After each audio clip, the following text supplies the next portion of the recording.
Today is June 10th, and we have Boone on to banter with him about the Yankees. We're to talk Yanks. Coming up. Talking Yanks with old John Boy Jake. Recaps galore, weekly awards, stat lines, steaming hot takes. Get your Yankees news from these two fine dudes. It's time for Talking Yanks. Talking Yanks with old John Boy and Jake. Talking Yanks with old John Boy and Jake. Hello and welcome to Talking Yanks. Thank you very much for joining us today. My name is Jimmy. His name is Jake. BBD in the corner producing away. And today's episode is brought to you by SeatGeek, where you can get 10% off any tickets with code YANKS2025. That's YANKS2025. Over 28 million downloads. SeatGeek is rated number 1. So go get yourself some tickets and you get 10% off any tickets. Code YANKS2025. Jake is here and I am here, and we're both wearing the same hat, and we're both wearing red-ish. Mine's like an offshoot of red. Yeah. Which, coming off the Red Sox loss, now feels dirty to me. But you're wearing red on Tuesdays now? Is that what I heard? Jim Davis, everyone tuning in, and everyone that thinks that Jim Davis is someone on our show. Hello. No, just a little Sunday red. A little shout out to Tiger Man. Some big company news today for those of you that are in tune with it. We thank you. Nice little partnership that it all started with Talking Yanks. So we always appreciate you guys just more than everyone else. Like, that's how it should work with Yankee stuff. Go Yanks. Also, Go Yanks. Our baggage hats, big day for Team Baggage. We play tonight, warehouse games. And I will say this. I look the best I've ever looked in the warehouse this tournament. I found my style, and I do the coolest thing I've ever done in this game. I don't know if the editors caught it or not. I got to watch, but it's very quick. Ryan Cohen came up to me afterwards. He goes, "That's the coolest thing you've ever done." Yeah. So, what up? Take that, Boone. No, we're going to talk to Boone.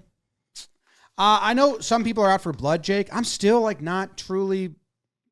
The bullpen I'm concerned about, but not to the point where I'm going to press.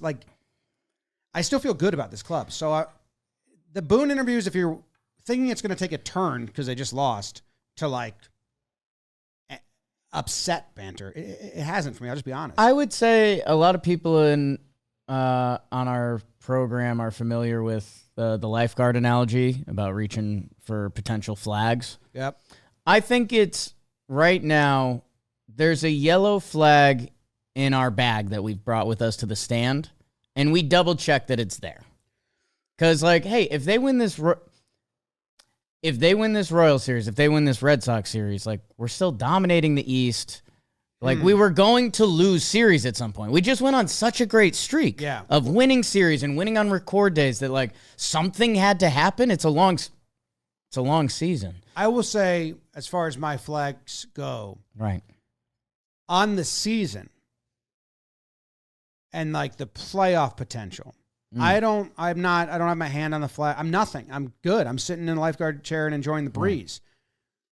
The bullpen specifically, I have the flag in my hand if I need it, but I just trust that they're going to do some stuff and they're not going to let it get away from them. Last year it was awful, and somehow they made Talkin a hero for a 2-week stretch. Well, that man is a hero. That's why. That man is a hero.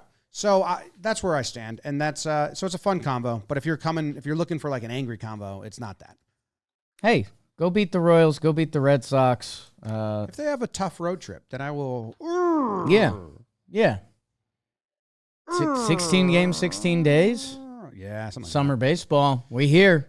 All right, so today's Bantering Boone is presented by T-Mobile, the network we trust, whether we're home, at the ballpark, or on the road. My son James has taken an actual interest in baseball now, so sometimes instead of reading a book to him, I will watch an inning in bed together, and I trade that for a book. And he started to ask the scorebook. I showed him, this means runners on the base, and he knows it now. And this outs. So that's been really fun. So instead of reading a bedtime book, because of T-Mobile, getting to watch it on my phone, I get to do a bedtime inning with him. And that's been just an absolute blast. Also this season, thanks to Magenta Status, we have access to a bunch of perks just for being with T-Mobile, like discounted tickets to select MLB games, hotel deals, and free in-flight Wi-Fi, perhaps for trips like heading to the Derby. If you're not already with T-Mobile, now is the time to add the best 5G coverage in the game to your lineup. Learn more at T-Mobile.com/MLB. Big thanks to T-Mobile for partnering with us this season. We're pumped to keep bringing baseball content to fans with them on board. Here's Boone. Oh, and comment below if you notice the one thing that changes in my outfit. Welcome back to another Bantering with Boone. Aaron Boone joining us from Kansas City. You just lost a series, first time in a long... Oh, actually, Boone, the people that want to do funny business with the record can now say 5-5 last 10, lost 2 out of 3 series. But if you go back to last 13, it's a much better story. Yeah. Good question. Did that Red Sox series feel more intense? National televised games. You had a lot of storylines that were kind of like people were feeding into. The crowd was good. Yeah, crowd was good. Obviously coming off of LA, Cleveland started to feel like, because it started to feel like turn into summer because it was hotter those days. It actually cooled off a little bit on the weekend with the Red Sox, but definitely when you have that rain delay on a Friday night and you go out and start at say 7:30 or whatever, and everyone's there already, it kind of has that feel a little bit to it. This one's a little off the map, and then we'll bring it back in. Where are you at with the Yankee Stadium DJ? It's becoming a popular topic online that it's just like a little too much. Like we're kind of going NBA where we're playing between dribbles that I don't know. It feels like a lot. I don't like it. I'll put a hard stance out there. Really? Yeah. So someone else told me that they didn't like it. I kind of enjoy it. I like it does a little bit of the NBA feel, like in between. I like it. I think we needed to catch up a little bit with some places that, really get after it, like Dodger Stadium and their bass and, how loud that is. A couple years ago, we noticed Fenway was really, getting loud. I think I kind of like it, but it's not really my department either. Yeah, true. Unless Kansas City has changed recently, you're in store for like quaint throwback stadium vibes. Last year, they didn't play anything. So like in between pitches, it was just kind of like conversation and birds humming and all that, which so a lot of the beat reporters were like in love with. We went to the Wednesday game, and in between every pitch was organ music. Dum, dum, dum, dum. The Sunday night against the Mets, it was all songs. So I wonder if that's a weekend versus weekday situation, but I like the organ. I didn't like the songs. All right. So loud. So now that we got that question out of the way. Good. You're like a little older guy now. Get off my lawn guy, huh? Well, you know what? I don't like the soundboard effect of it. Like It was after every ball, they played the same soundbite. So once I'm tuned into that, it's like once you notice it, you can't help but notice it. Oh, they're going to play this noise. I'd like a little more mesh. Oh yeah. I mean, I'm over there making all the noises. Yeah. With the reflex. I just want a little more like bump, bump, bump, bump, bump, bump, bump, bump. I like that. That's what I just said. a little, I like just a little more of that. I'm okay with a hybrid. I have a follow-up, but we got to get to baseball. Remind me, Beebs, at the end to ask my WB Mason question about the strikeout chime. Another hot topic right now, Boone, the rivalry. Does the Red Sox feel like a rivalry? I know we got some shit talking. People are saying who's the biggest rival for the Yankees. It's still the Red Sox for me, even though it goes dormant at times. Obviously, Red Sox fans hate you, so maybe it'll always be the Red Sox from your perspective. Yeah, it always feels big to me. Whenever we do play them. So, again, kind of the way I put it is there's different times where, it gets lit and it spills over a little bit and it gets real intense, but yeah, and, they've the last few years haven't got to the playoffs. I think they have a really talented team right now and obviously some really good core players emerging. But every time we play them, it does feel like we're playing the Red Sox. That's never changed. So yeah, to me, it does feel that way. Another storyline was Jazz coming back. First couple games, he's like 6 for 12 or whatever it was. And then he lets everyone know he's going 70%. And it's a funny phrase when you hear it in that context, but it actually is, I feel, very common to say, stay within yourself, stay under control. Right. The stats back it up. Like his fast swing rate right now in June is 18%, where in March, April was 25. So 25% of the time in the first 2 months, he was taking like his A swing, 75 miles per hour, 71 miles per hour, and it's been lighter. Is there anything that, like in your playing days, how would these words have been spoken? Because we wouldn't have had the metrics or. Yeah. Less is more. Don't try and do too much.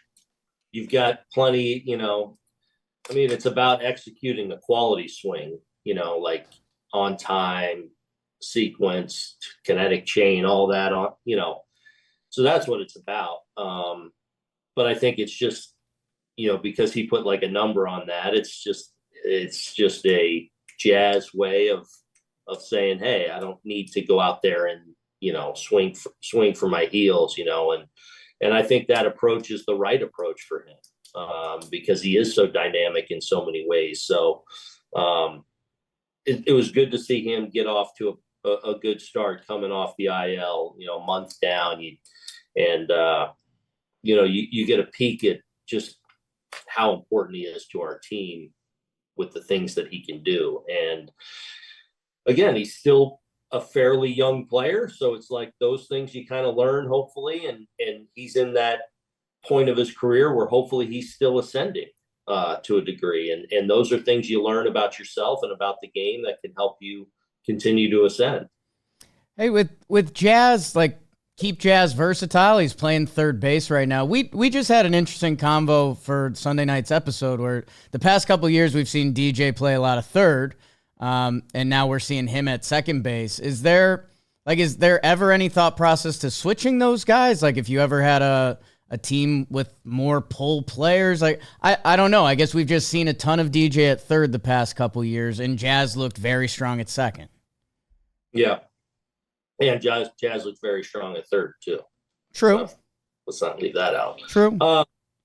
No, right now I don't want to move them back and forth. I want to give this the best chance to be successful at them at these positions, and then we'll make adjustments as we go. Is it arm strength that wins out for having Jazz there, or is it more keeping Jazz versatile? Like, is there something in their defensive games that you like Jazz over DJ at third? Not so much. I was taken aback a little bit at how well Jazz played it last year, going there for the first time last year. And you really see his arm strength play up there. But no, I have a ton of confidence. Like, if Jazz were to go back to second, like he's going to play that at a high level too. So it's more just trying to keep these guys in the most comfortable spot for at least the time being.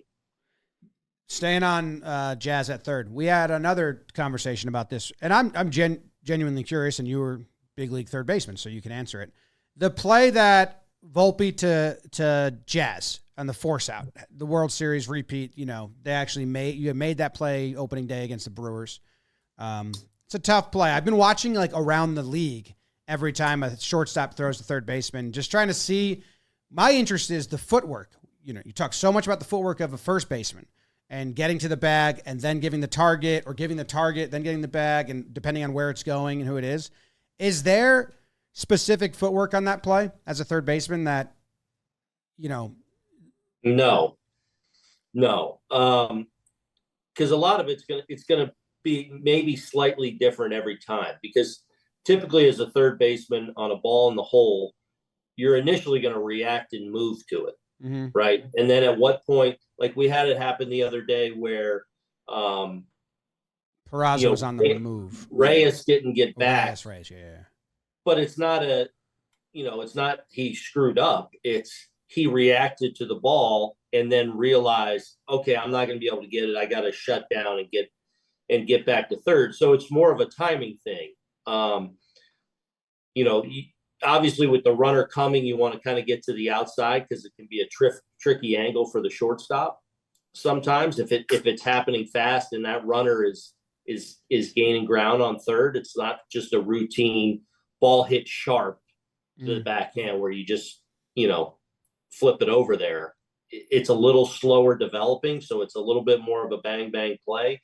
So the runners can be a little bit of a distraction. So it's a little bit of a tough throw for the shortstop. So you want to get to that outfield side of the bag to be able to, create an angle. Yeah, that's what when I watched a ton of DJ, he would get his right foot to the bag, and then the glove target he was give was not like in front, almost like a first baseman. It was way high into the left. Yeah. And some other guys do that as well. Yeah. So from a footwork standpoint, so a little similar to how you would go, take a throw at first base, as a first baseman, is you kind of hit the bag. Again, if you're timed properly with the right foot, and then spin yourself around, and like you said.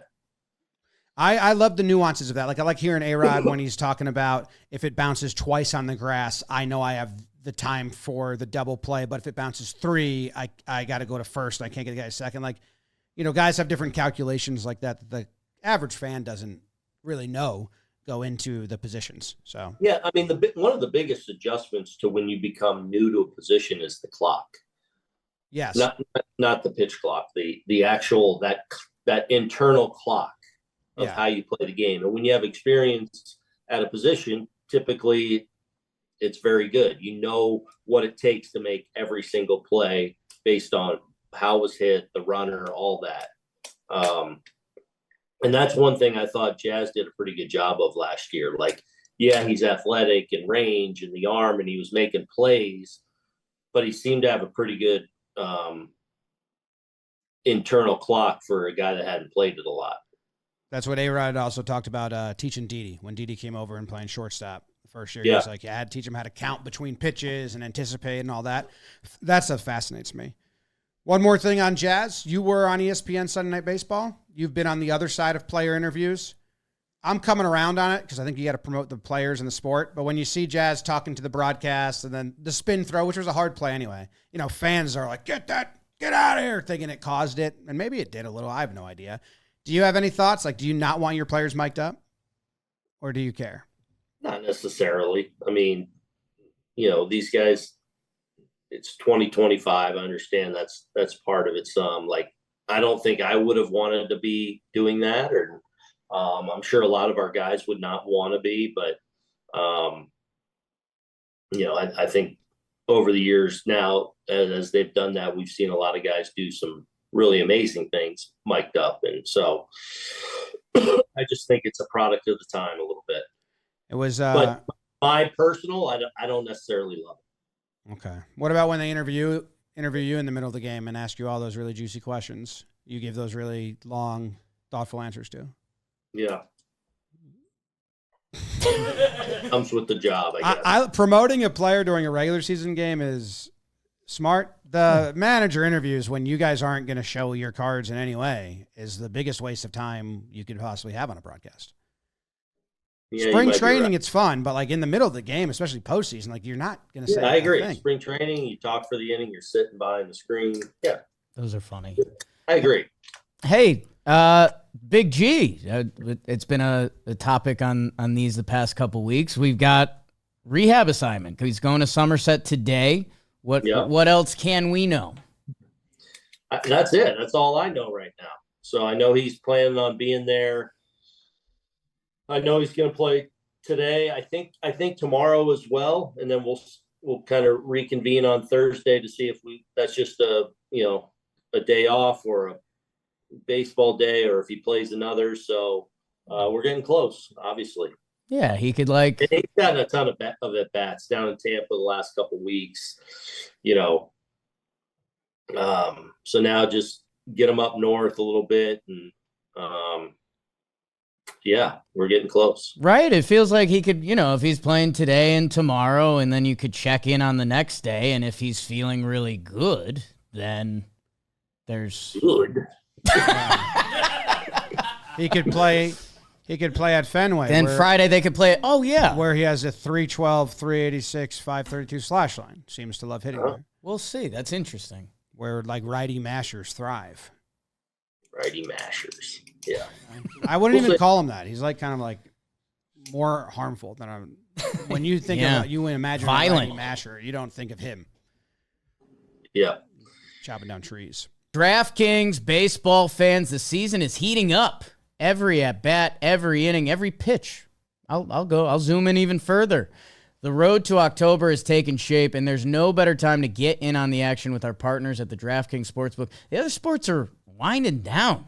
Get deeper into baseball, and if you're a new customer and use code JMBaseball, you can bet just $5, and if your bet wins, you'll score $300 in bonus bets. Whatever you're looking for, walk-off homers, no-hitter. Download the DraftKings Sportsbook app now. New customers use promo code JMBaseball. Bet just $5 on any wager and get $300 in bonus bets if your bet wins. Promo code JMBaseball only at DraftKings Sportsbook. The crown is yours. Yeah, we'll see. The thing is, we want to get the end part here right. You know, it's been a long road and I think a really good build up for him, and just want to make sure we nail it. Makes sense. Buster was talking about Buster only, that is, when he comes back, and he was giving a report after talking to you. But Sunday Night Baseball in LA, they did this, and it was incorrect as we tidied up here about Rodon not being right or whatever the hell it was. But he said that right now it's 5 guys for 4 spots. That being take Judge out of it, the 3 other outfielders, Goldie and Rice. Those are the 5 guys for the 4 spots. Kind of that rotation I have right now. Yeah. When Stan's back, it's 2 different groups of 3, and you're picking 2 of each 3.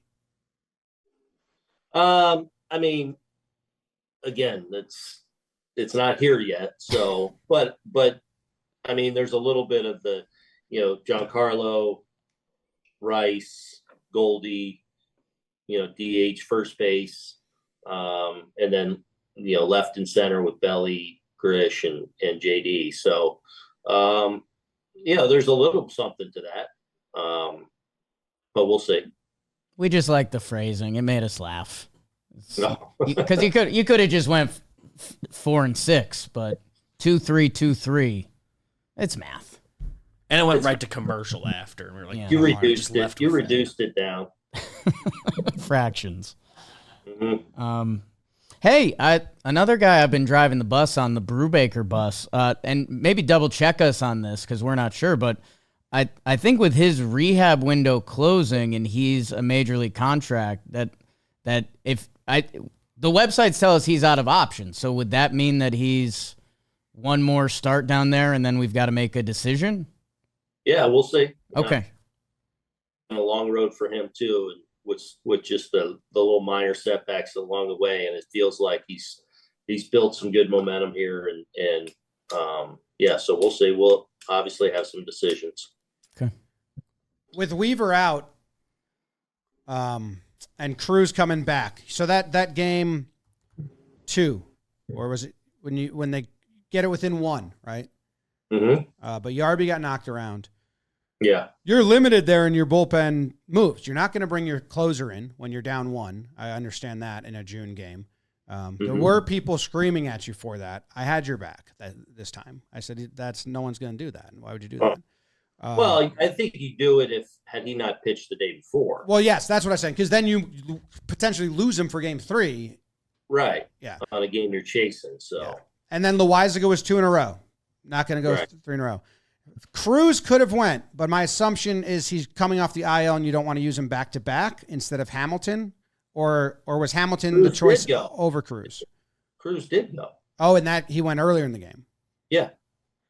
So then it was Hamilton. It was Hamilton, Hill. Or Hill. The Hill was the other guy, Yeah. Hamilton, Hill, or Devin. Or no, you had that one, Jim. He pitched the night before the Friday game. He didn't pitch. Cruz didn't pitch Saturday. Cruz pitched Friday? Yes. My assumption was you didn't want to pitch him back-to-back because he's still like 2 outings coming off the IL. A little bit of that, but also again, a game you're chasing, like now, he's down 2 the next day. Yeah. But a little bit also being careful with him in his ramp up, kind of with an every other day kind of scenario. But he's good to go. Cruzy's good to go. Without getting innings from starters in a series like that where everyone's scoring runs, and Yarby in the rotation now, you don't have a guy to eat up like 3 innings, which puts it in a tough spot. Did, though, which was huge. And that's what, we didn't even go into that scenario thinking Dalo was built up to give us 3, but he was efficient enough to where he gave us 3 big innings. And then we kind of were able to kind of hang around and claw back into that game a little bit. So, so that was big. Is there, I know it's not your department. Seems like we got to get some arms in here just to relieve other guys, to move everyone up or down. I know Brubaker's coming out. Did you answer? Would he go to the pen, or is it a we'll see? We'll see. Yeah, we'll see. We're building them up, obviously, but we'll see. We're worried, just being honest and friends, we're worried about Hammy. He's, that power, like he's kind of got that meathead bicep pitching when he's right, and it like really runs at you. It's I know and you're not going to put him down or anything, but yeah, Hammy's got us worried.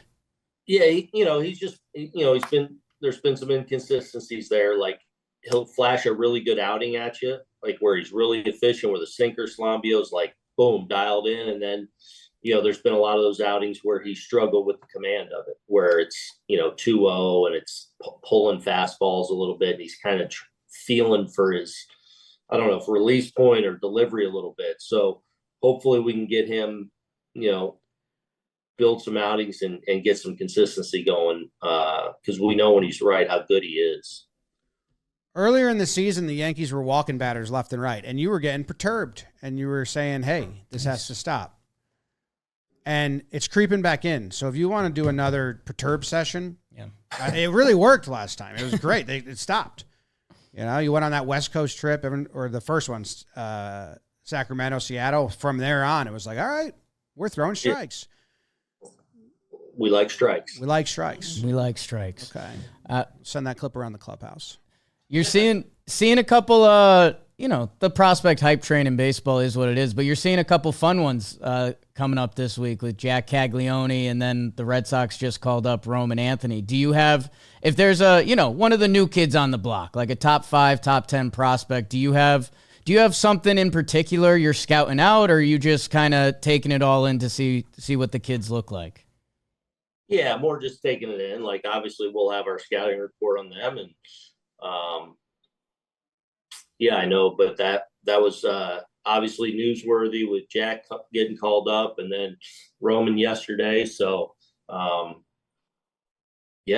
sure those will be guys we'll be facing for a number of years here. So,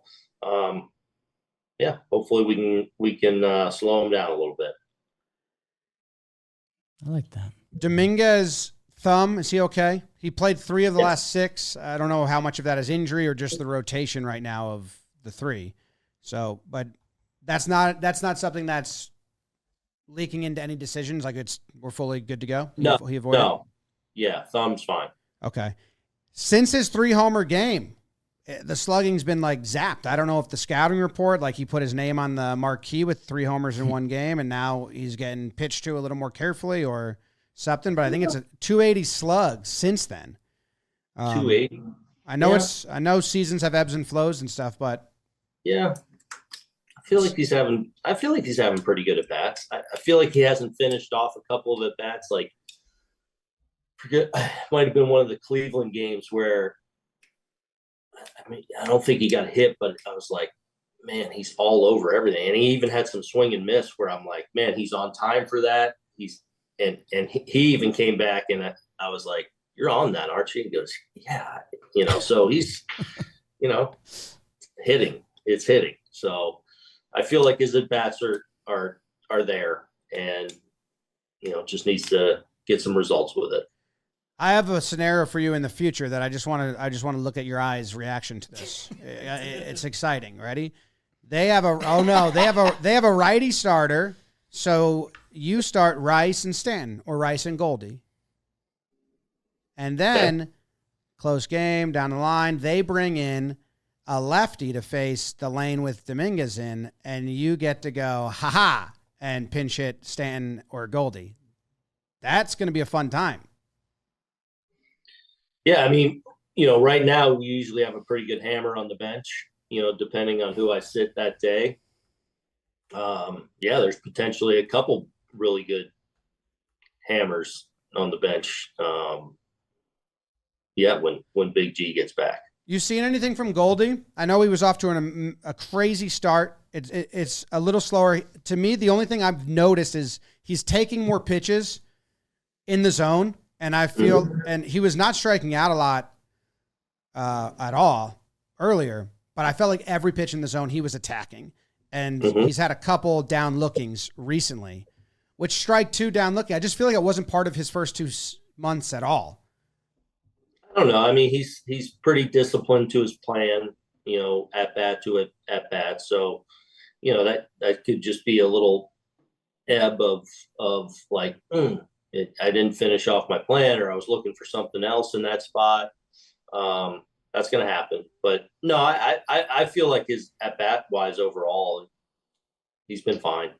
Obviously had a big homer the other day, the other way. Has probably, I felt like some of it, like some swings where I feel like he's gotten off a really good swing, he's fouled it off or even swung through.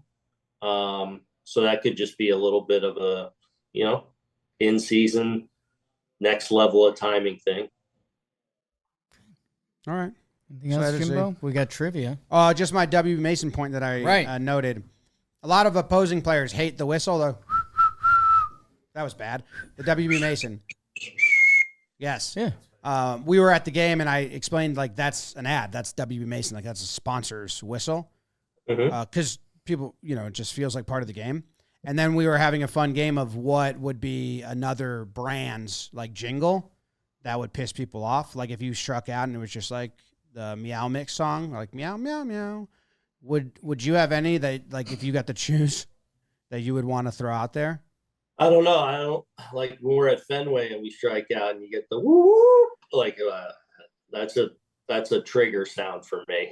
That's how Trevor Plouffe talked about the whistle. He was like, "Fuck that whistle," and I'm like, "Oh, I like that now." So the whistle's a good sound to me. Yeah, we're all Pavlov's dog. Pavlov's dog. Yeah, right.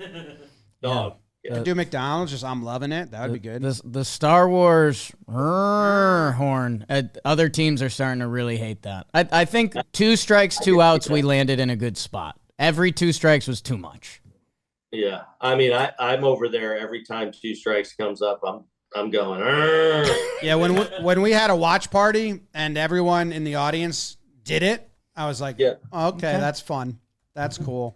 Yeah, it is. Trivia is presented by T-Mobile. Get the best 5G coverage in the game with T-Mobile. Boone, straight up, which Yankee has been hit by the most pitches this year? Oh, wow.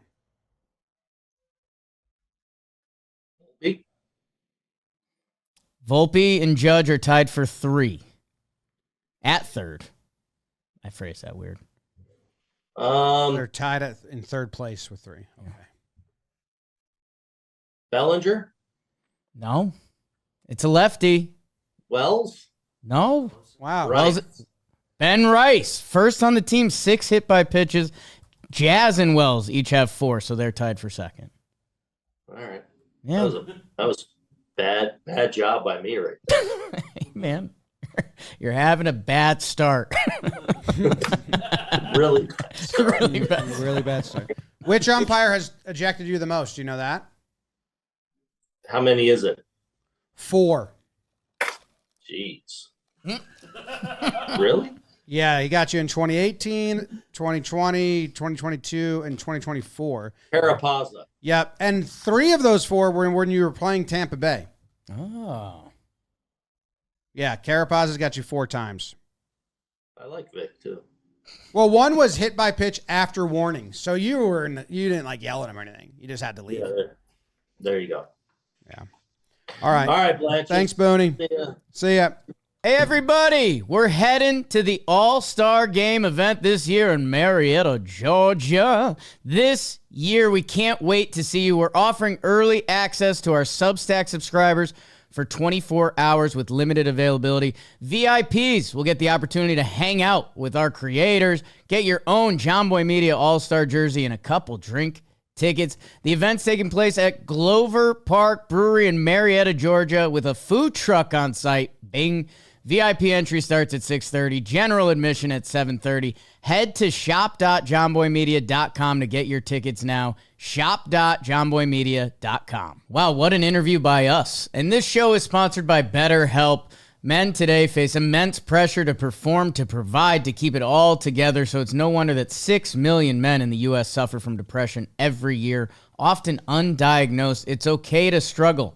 The real strength comes from opening up about what you're carrying and doing something about it so you can be at your best for yourself and everyone in your life. BetterHelp is the world's largest online therapy platform, having served over 5 million people globally, and it's convenient too. You can join a session with a therapist at the click of a button, helping you fit therapy into your busy life, plus switch therapists at any time. The largest online therapy provider in the world, BetterHelp, can provide access to mental health professionals with a diverse variety of expertise. Talk it out with BetterHelp. Our listeners get 10% off their first month at betterhelp.com/Yanks. That's BetterHelp, HELP.com/Yanks. What did we learn, Jim? I laughed when he was like, you asked about Stanton, and he kind of said he fixed it. But his first line was like, I think he's showing up. I was like, wait, are you just totally out of the loop here? And he's like, then he was like, no, he's playing tonight. I was like, okay, good.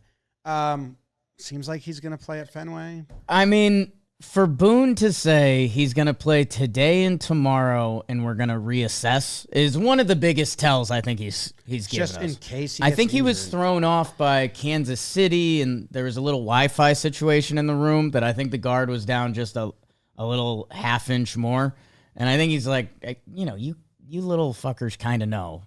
Like, if Stanton goes through the next 2 games healthy, I believe he's going to be at Fenway. And, I mean, he made kind of extra point to mention, he's gotten a lot of at-bats in Tampa. Right? He's been ready. It's so weird. It's so weird. The other thing, Brubaker, like when you said he's out of options, he nodded along. So the people that just listening on the podcast, he did nod along. He is out of options. He will be on the team. We don't know how. I don't know. You kind of like really hit Hamilton, and there's been times where you say that about a certain player, and he defends that player very hard. I don't know if it's just because rough. I know. I don't know if it's because this season, he's been more open with us this season. I think that everyone has been able to see that, but he didn't counter that really. Well, and you kind of hit on it when you were talking about like not having a true long man in the bullpen. Between Hedrick, Hamilton, Yerry De Los Santos, like JT Brubaker was an MLB starting pitcher for multiple years. The Yankees traded for him. He gets paid. Like he gets paid what, like $3 million, something like that. He had an ARB number that they could have in good faith non-tendered and saved. So he's at some point. I think he's going to be invited on the team, probably as a long reliever, or will they give him a spot start to? I mean, it's kind of the same thing. They're going to be looking for like 4 innings out of him either way. I think. But something to track. I think it's like they're just not going to say that. Because if it is a spot start and that pushes everyone, they've been open about liking extra rest for guys. And then maybe it's just a spot start and then he goes to the bullpen. And, I enjoy his conversation about third base play and the mental clock. That's what we want. I want to talk to him about is like bigger pictures, like actual ins and outs of baseball. It seemed like he didn't want to get into it originally, and then it was like, no, like there is. Yeah. So his initial thing was no footwork, and then he described it in full. Yeah, I mean, it's also but it's reaction based. Yes, the way he teed it up is like every time that play happens, it's going to be a different formula. It depends who's running. It depends the game of baseball where a lot of other plays it's very. Nope, you do this, you do this, you do this. And it's like, nope, it depends on the reaction time of the third baseman on the initial ball. It depends on who's running. So yeah, I don't know. I think it was nice. Well, if they lose to the Red Sox again, we'll be tough next week. He had an audible reaction. You guys are bad versus the division. Yeah. Yes. Yeah, I'll be pretty upset. They need to win that series. Yeah, I guess that is right. for me, for my mental state a little bit. It's also, I mean, still won't change my opinion on the season as a whole. I do feel much better this year than the past years, but Rodon and Fried in Fenway. Should we not overlook the Royals? What have they been doing lately? And I mean, their pitching is tough. These were like if the Red Sox games were high scoring, I would expect these Royals games to be like 4-2, 3-1. They got a rookie lefty tonight who throws a lot of pitches, so that could be that's anxious. the Royals' way. Bubich the next night, he's been one of the best pitchers in the AL, and then Lugo. So pitch, get out the way, get out the way. Do they play that at the stadium? They should. Here come. Uh-oh, don't jump, fish, move. That's the edited version for the kids. Yeah. We know. Or when they want to talk trash to the old analytic department guy. All right. That's a deep cut Yankee joke. Super deep. That's a mama joke. Wow. Couple jokes, just all wrapped in at the end. Always joking. Hey, your sandwich. Yeah. I'll eat Dangerous spot. I'll eat it. I thought about it. Go Yanks. Win the series. Tell them, Grabs. Win the series. Sweep them. Go Yankees. Will Warren, Kansas City sexy? Yeah.